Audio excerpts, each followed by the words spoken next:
సోదరులకి నమస్కారాలు. ఈ పత్రికా సమావేశం తరపు ముఖ్య ఉద్దేశం ఏంటంటే తెలుగుదేశం పార్టీ అఫీషియల్ ఐటీడీపీలో సుదీర్ఘ రాజకీయ అనుభవం ఉన్న వ్యక్తి, 40 సంవత్సరాలు సుదీర్ఘ రాజకీయ ప్రస్థానం వ్యక్తి, ఉత్తరాంధ్ర బీసీ నాయకుడు, ఎమ్మెల్యే స్థాయి, ఎంపీ, మినిస్టర్గా, స్పీకర్గా శాసనసభా స్థానాన్ని గౌరవం పెంచిన వ్యక్తి శ్రీ తమ్మినేని సీతారాం గారి మీద ఐటీడీపీలో కించపరుస్తూ, క్యారెక్టరైజేషన్ ని అవమానపరుస్తూ ఆ పోస్టులు చేయడానికి మేమంతా ఆంధ్రప్రదేశ్ నియోజకవర్గం తరపు నుండి తీవ్రంగా ఖండిస్తున్నాం. ఎందుకంటే ఈరోజు తమ్మినేని సీతారాం గారి మీద దాడి కాదు, ఇది మాటల దాడి కాదు, 132 బీసీ కులాలపై దాడి. ఈ జిల్లా అభివృద్ధి పథంలో కానీ, ఉత్తరాంధ్ర అభివృద్ధి పథంలో కానీ ఆయన ఒక ప్రత్యేక మార్పున్న వ్యక్తి, ఒక లెజెండరీ పర్సనాలిటీ. క్షేత్రస్థాయిలో గ్రామ ప్రజలతోనూ మమేకమై వాళ్ళ కష్టకాలంలో పాలు పంచుకున్న వ్యక్తి శ్రీ తమ్మినేని సీతారాం గారు. మంచి బీసీ భావజాలం ఉన్న వ్యక్తి. అంతేకాకుండా టీడీపీ ప్రభుత్వము గతంలో ఈ జిల్లాలో ఎటువంటి అభివృద్ధి కార్యక్రమాలు చేసినా కూడా ఏం లేవు. ఒక మార్పు అంటూ తెలుగుదేశానికి ఈ జిల్లాల అభివృద్ధి పదంలో ఏ మార్పు కూడా లేదు. ఏదైనా అభివృద్ధి చెందింది అంటే తండ్రి వైఎస్ రాజశేఖర రెడ్డి గారి అభివృద్ధి టైంలో, కుమారుడు జగన్మోహన్ రెడ్డి గారి టైంలో మాత్రం అభివృద్ధి చెందింది. ఈ జిల్లాలో ఒక మూలపేట పోర్టు అయితేనేమి, ఒక ఉద్దానం కిడ్నీ రీసెర్చ్ స్టేషన్ అయితేనేమి, జలయజ్ఞంలో భాగంగా నాగావళి అనుసంధాన విషయంలో కానీ మీరు ఏ కార్యక్రమం తీసుకోండి, ఈ జిల్లాలోన ఆ తండ్రి ఆనాడు తండ్రి వైఎస్ రాజశేఖర రెడ్డి గారు చేసిన కార్యక్రమం, మళ్ళా వాళ్ళ కుమారుడు శ్రీ జగన్మోహన్ రెడ్డి గారి కార్యక్రమం. ఎందుకంటే ఆ రోజున ఉత్తరాంధ్ర విశాఖపట్నాన్ని పరిపాలన రాజధానిగా, కర్నూలుని జ్యుడిషియల్ రాజధానిగా, అమరావతిని లెజిస్లేటివ్ రాజధానిగా ప్రకటించారు ఆనాడు శ్రీ జగన్మోహన్ రెడ్డి గారు. కారణం ఏంటంటే 3 రాజధానుల విషయము అన్ని ప్రాంతాల వారు చక్కగా ఉండాలని, ప్రొపోర్షనల్ డెవలప్మెంట్ చేస్తేనే, అన్ని ప్రాంతాలు ప్రొపోర్షనల్ డెవలప్మెంట్ ఉంటేనే ఈ రాష్ట్రం బాగుంటుంది. కారణం ఏంటంటే గతంలోనే ఉమ్మడి ఆంధ్రప్రదేశ్లోనే హైదరాబాదు ఒక్క దగ్గరే పరిపాలన కేంద్రీకరణ ఒక్క దగ్గర ఎక్కడైతే జరిగిందో మనం ఏ విధంగా నష్టపోయామో మీకు అందరికీ తెలుసు. ఆ ఒక మంచి ఉద్దేశంతో, ఒక మంచి సంకల్పంతో, ఒక మంచి ఆలోచనతో మూడు రాజధానులని తెర మీద తీసుకొచ్చి మొత్తం అన్ని ప్రాంతాలు కూడా అభివృద్ధిగా ఉంటేనే ఈ రాష్ట్రం సుభిక్షంగా ఉంటుందని ఒక మంచి ఆలోచనతో శ్రీ జగన్మోహన్ రెడ్డి తెరపై తీసుకొస్తే మీరేం చేశారు? కోర్టుల్లో కేసులు వేయించారు. అమరావతి ప్రాంతంలో ఉన్న రియల్ ఎస్టేట్ల వాళ్ళతోనూ, నెక్స్ట్ పెత్తందారులతోనూ పాదయాత్రలు చేయించి, ఎల్లో మీడియాతో యొక్క విషప్రచారం చేయించి మీరు కంప్లీట్ గా ఆ 3 రాజధానుల ప్రాంతాన్ని తీవ్రంగా వ్యతిరేకించే మీరు కాదా? ఈరోజు ఈ రాష్ట్రంలో 3,33,000 కోట్లు శ్రీ జగన్మోహన్ రెడ్డి గారు 5 ఏళ్ల పరిపాలన కాలంలోన ఒక కరోనా లాంటి విపత్కర పరిస్థితి టైంలో ఆ 5 ఏళ్లలో 3,33,000 కోట్లు మీరు అప్పుగా వాడితే మీరేం చేశారు? ఈ 2 ఏళ్లలోనే 3,64,000 కోట్లు అప్పుగా వాడారు. ఆనాడు జగన్మోహన్ రెడ్డి గారి పరిపాలనని ఒక విధ్వంస పాలన చెప్పారు. ఈ రాష్ట్రం సంకట అయిపోతుందని చెప్పారు, ఒక విడుదల అయిపోతుందని చెప్పారు, ఒక శ్రీలంక అయిపోతుందని చెప్పారు. కానీ మీరు ఈరోజు ఈ 20 నెలల టైంలోనే 3,64,000 కోట్లు అప్పులుగా వాడారు. అంటే మీ పరిపాలన ఏమంటారు? అత్యంత విధ్వంస పాలనతో మీరు పోలుస్తున్నాం. మీరు ఒక శిశుపాలుడు పాలన. అంతేకాకుండా ఈ రోజున అన్ని రకాలుగా ఏ కార్యక్రమం తీసుకోండి మీరు కంప్లీట్ గా మోసం. 18 సంవత్సరాల ప్రతి మహిళకి పెన్షన్ ఇస్తామన్నారు, అది మోసం. నిరుద్యోగ వృత్తి ఇస్తామన్నారు, అది మోసం. 3 సిలిండర్లు ఇస్తామన్నారు, అది మోసం. కనీసం ఉద్యోగులకి డిఎస్సీ, ఇది మన ఐఆర్ కానీ డిఏ కానీ కనీసం పిఎఫ్సీ చేయమని కూడా వేయించుకునే పరిస్థితులు ఉన్నారు. ఇవన్నీ చేసుకోలేక, చేతగాక, సేవ కాక ఒక అత్యున్నతమైన పర్సనాలిటీ మీద శ్రీ తమ్మినేని సీతారాం గారి మీద మీరు విమర్శలు చేసి ఈ వెంట సబ్జెక్టు డైవర్షన్ లో భాగంగానే మీరు అంతా తీసుకెళ్తున్నారు. సీతారాం గారు ప్రజలతో మమేకమై, ప్రజల కష్టోకాలు తెలుసుకొని, ప్రజల తాలూకా అన్ని విషయాల్లో ఉన్న సత్సంబంధాలు ఏర్పాటు చేసుకుని ఒక మట్టి మనిషి అని గ్రౌండ్ స్థాయిలో రియాలిటీ తెలుసు వాళ్ళకి. ఈ పేదలతో కష్టోకాలంటే తెలుసు. పేదల్ని మనం ఏ విధంగా చేస్తే పేదల అభివృద్ధి పథంలోకి వస్తారో తెలిసిన వ్యక్తి శ్రీ తమ్మినేని సీతారాం గారు. కానీ మీరు కంప్లీట్గా ఒక రియల్ ఎస్టేట్లు పెద్ద పెద్ద కార్పొరేట్ సంస్థలకు మీరు కొమ్ము కాసుకొని మీరు కామన్ మ్యాన్ తాలూకు సమస్యలు మీకు తెలుసా? మీరు ఈ రాష్ట్రంలో నిట్టనిలువున ప్రజలు మోసం చేసిన ప్రభుత్వం ఏదైనా ఉంటుంటే ఈ కూటమి ప్రభుత్వము. నిట్టనిలువున మోసం చేస్తున్నారు, అన్ని అబద్ధపు హామీలు, ఓటకు ప్రచారాలు. జగన్మోహన్ రెడ్డి గారు ఈరోజు 3 ముఖ్య పట్టణాలు కలుపుతూ మావిగన్, మచిలీపట్నం, విజయవాడ, గుంటూరు, ఒక 3 ముఖ్యమైన పట్టణాలతో ఒక మావిగన్ ఏర్పాటు చేసి ఒక చక్కగా అన్ని కనెక్టివిటీ ఉన్నాయి. ఎయిర్ కనెక్టివిటీ ఉంది, రోడ్ కనెక్టివిటీ ఉంది, ఒక పోర్ట్ కనెక్టివిటీ ఉంది, అన్ని కనెక్టివిటీ ఉంది. మీరు ఈరోజు 3,20,000 2 లక్షల కోట్లు అమరావతి కావాలి, అందులో 10% పెట్టి చాలు. ఈరోజు చక్కగా నీట్గా బ్రహ్మాండంగా తయారైపోతుంది. ఒక నేషనల్ హైవే ఉంది.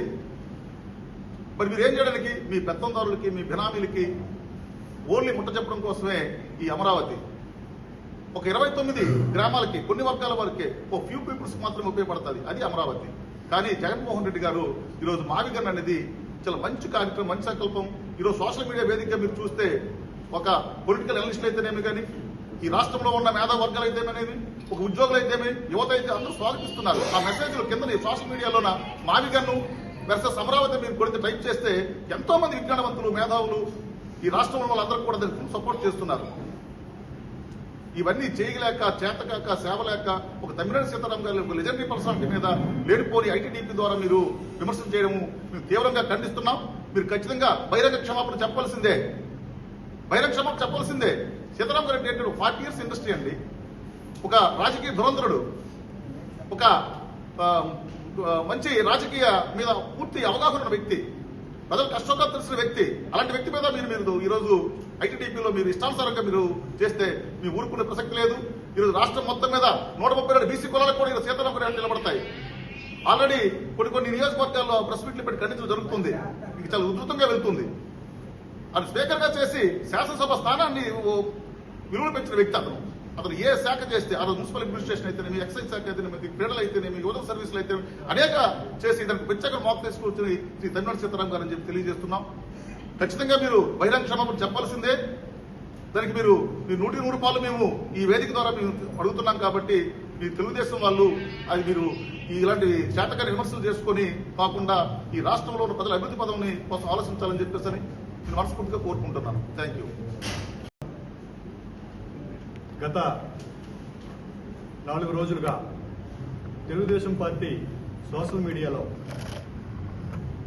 మా నాయకుడు, ఉత్తరాంధ్ర జిల్లాలకు చెందిన బీసీ నాయకుడు, మాజీ శాసనసభాపతి శ్రీ తమ్మినేని సీతారాం గారిని వ్యక్తిత్వ హననం చేస్తూ 4 ఏళ్ల క్రితం ఆయన అసెంబ్లీలో మాట్లాడిన మాటల్ని వక్రీకరిస్తూ అవహేళన చేస్తూ మరి గత 4 రోజులుగా తెలుగుదేశం పార్టీ సోషల్ మీడియాలో ట్రోల్ చేయడం జరుగుతుంది. దీన్ని మేము తీవ్రంగా ఖండిస్తున్నాం. గౌరవ తమ్మినేని సీతారాం గారు 1982లో షుగర్ ఫ్యాక్టరీ డైరెక్టర్ నుంచి మొన్న 2019లో అసెంబ్లీ స్పీకర్ అయినంత వరకు 4 దశాబ్దాల సుదీర్ఘ రాజకీయ చరిత్ర కలిగిన నేపథ్యం ఆయనది. అత్యంత వెనుకబడిన జిల్లా అయిన ఈ శ్రీకాకుళం జిల్లాలో తాడిత, పీడిత, గిరిజన, హరిజన, బడుగు, బలహీన వర్గాల గొంతుగా ఆయన 4 దశాబ్దాలుగా రాజకీయం నడుపుతున్నారు. అలాంటి వ్యక్తి ఆ రోజు అసెంబ్లీలో ఈ వెనుకబడిన జిల్లా పేద ప్రజల కష్టాలని, కన్నీళ్ళని, వాళ్ళ ఆవేదనని తన ఆవేదనగా తన గొంతుకులో వినిపించి భావోద్వేగానికి గురై కన్నీరు కారిస్తే ఆ కన్నీరునే మీరు ఈరోజు వెటకారం చేస్తున్నారు, విక్రిస్తున్నారు. ఎంతటి దుర్మార్గం ఇది! ఏమి నైతికత మీది? ఇంతకంటే పైశాచికత్వం ఉంటుందా? ఇంతకంటే దిగజారుడుతనం ఉంటుందా? ఒకసారి మీరు ఆలోచన చేసుకోండి. సరే, ఉత్తరాంధ్ర మహిళలు కాదు, రాష్ట్రంలో ఉన్న మహిళలందరికీ మీరు హామీ ఇచ్చినారే మొన్న ఎలక్షన్లో. ప్రతి మహిళకు కూడా 18 సంవత్సరాల నుంచి 60 సంవత్సరాల ఉన్న మహిళలకు నెలకు 1500 రూపాయల ఆడబిడ్డ నిధి ఇస్తామన్నారు. ఏది? ఇదేనా మీరు మహిళలకు ఇచ్చే గౌరవం? అలాగే ప్రతి నిరుద్యోగికి, రాష్ట్రంలో ఉన్న నిరుద్యోగికి 3000 రూపాయలు నిరుద్యోగ వృత్తి ఇస్తామన్నారు. 3వ సంవత్సరం వచ్చింది, 2 సంవత్సరాలు పూర్తయి ఎక్కడ 20 లక్షల ఉద్యోగాలు ఏవి? ఎస్సీ, ఎస్టీ, బీసీ, మైనారిటీలకు 50 ఏళ్ళకే పెన్షన్ అన్నారు. ఏది? 50 ఏళ్ళ పెన్షన్ మాట దేవుడెరుగు. 60 ఏళ్ళు నిన్నోడికి పెన్షన్ లేదు. 60 ఏళ్ళ వృద్ధాప్య పెన్షన్ దేవుడెరుగు. వితంతులకు కూడా పెన్షన్ ఇచ్చుకుంటే దౌర్భాగ్య స్థితిలో మీరుండి ఈరోజు మా బీసీ నాయకుడు మా ఉత్తరాంధ్ర గళాన్ని మీరు అవహేళన చేస్తారా? తీవ్రంగా ఖండిస్తున్నాం మిమ్మల్ని. అలాగే తమ్మినేని సీతారాం గారు ఆంధ్రప్రదేశ్లోనే కాదు, ఉమ్మడి ఆంధ్రప్రదేశ్లో ఎన్నో శాఖలు నిర్వహించి ఆ శాఖలకే వన్నె తెచ్చిన ఘనత ఆయన. అట్టడుగు వర్గాలతో పెనవేసుకున్న 4 దశాబ్దాల రాజకీయ చరిత్ర ఆయన. అలాంటి వ్యక్తిని పట్టుకొని ఈరోజు మీరు అవహేళన చేస్తున్నారు.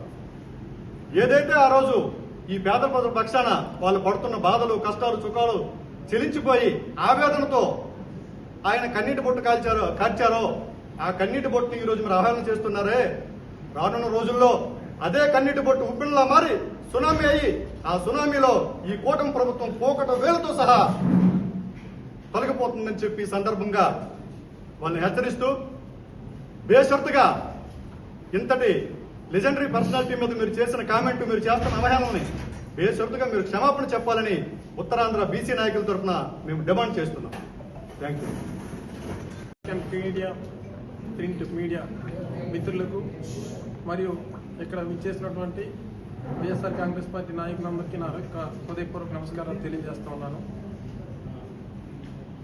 ఈ మధ్యన ఐటీడీపీ సోషల్ మీడియాలో గౌరవ తమ్మినేని సీతారాం గారి గురించి హేళన చేస్తూ ఐటీడీపీ వాళ్ళు విమర్శలు చేశారు. అసలు తమ్మినేని సీతారాం గురించి వారికి ఏం తెలుసు? తమ్మినేని సీతారాం గారు ఉమ్మడి ఆంధ్రప్రదేశ్లో ఎన్నో మంత్రి పదవులు చేశారు. శాసనసభ నుండి మంత్రి పదవులు చేశారు, స్పీకర్ చేశారు. ఆయన 1982లో రాజకీయ అరంగేటం చేసి ఆమ్దల్వలస షుగర్ ఫ్యాక్టరీ డైరెక్టర్గా, 83లో శాసనసభ్యునిగా, శాప్ చైర్మన్గా, 85లో శాసనసభ్యునిగా, ప్రభుత్వ విప్పుగా, 1991లో అప్పటి కాంగ్రెస్ ప్రభుత్వంలో కూడా ఉప ఎన్నికల్లో ఆయన శాసనసభ్యునిగా గెలుపొందడం జరిగింది. అదే సందర్భంలో 94 నుండి 99 వరకు మంత్రి పదవులు చేపట్టారు.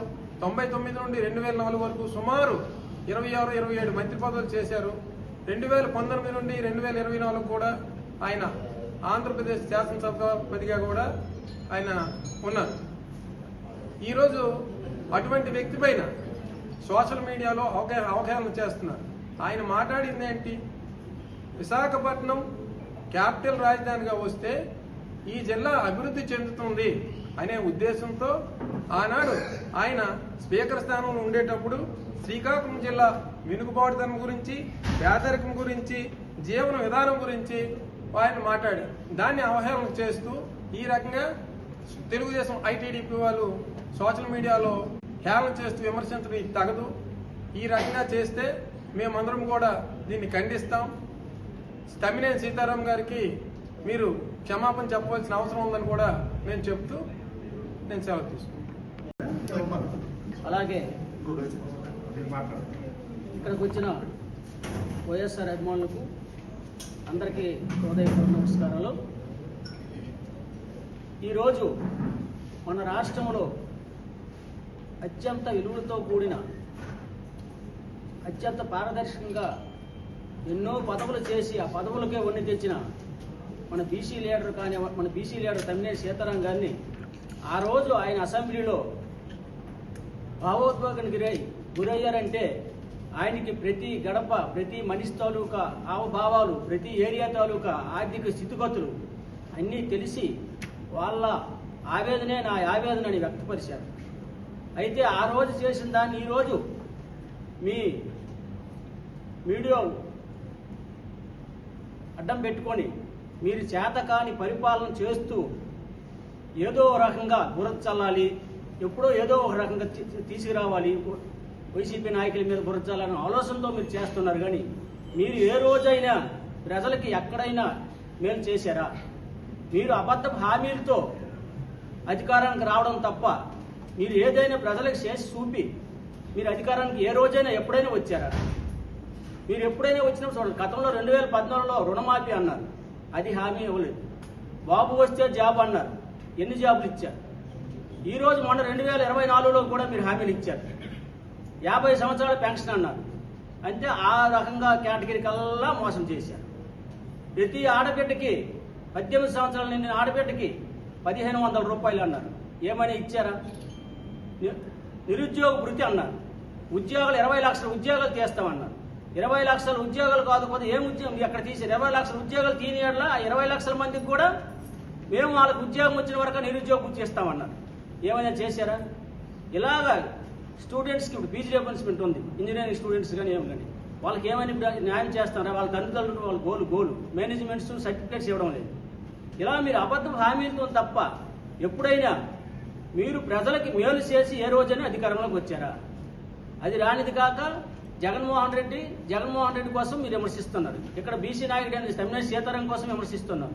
ఈ జిల్లాకి ఎప్పుడైనా సరే వైసీపీ గవర్నమెంట్ ఆవేళ తండ్రి రాజశేఖర రెడ్డి కానీ ఈరోజు జగన్మోహన్ రెడ్డి కానీ ఈ ప్రాంతాన్ని అభివృద్ధి చేశారు తప్ప ఏ తెలుగుదేశం లీడర్లని ఇప్పుడు ఏం అభివృద్ధి చేశారు? మీరు ఏ రోజైనా మా నాయకులతో ఎప్పుడైనా చర్చకి రండి, మా వాళ్ళు ఎన్నోసార్లు సవాల్ చేశారు, ఎప్పుడైనా మీరు వచ్చారా? మాటలు తప్పి చేతలు ఎప్పుడూ లేదు మీ తెలుగుదేశం లీడర్స్కి. అందుకు దయచేసి ఆయన అనుభవజ్ఞుడు తమ్మినేని సీతారాం గారు, ఆయన అనుభవాన్ని మీరు కించపరిచి ఆయన ఏదో ఒక రకంగా వృద్ధాలనే ఆలోచనతో తప్ప మీరు ఇలాంటి మాటల వల్ల ఏం జరిగిపోదు. దయచేసి ఇలాంటి వల్ల మానుకొని మీ తాలూకా పదజాలాన్ని వెనక్కి తీసుకోమని క్షమాపణ చెప్పమని కోరుతూ ఈ అవకాశం ఇచ్చిన ప్రింట్ అండ్ మీడియాకి పెద్దలకి నమస్కారం. మీడియా వారికి నా ధన్యవాదములు. అలాగే ఇక్కడికి ఇచ్చేసిన వైఎస్ఆర్సీపీ కుటుంబ సభ్యులందరికీ నా హృదయపూర్వక ధన్యవాదములు.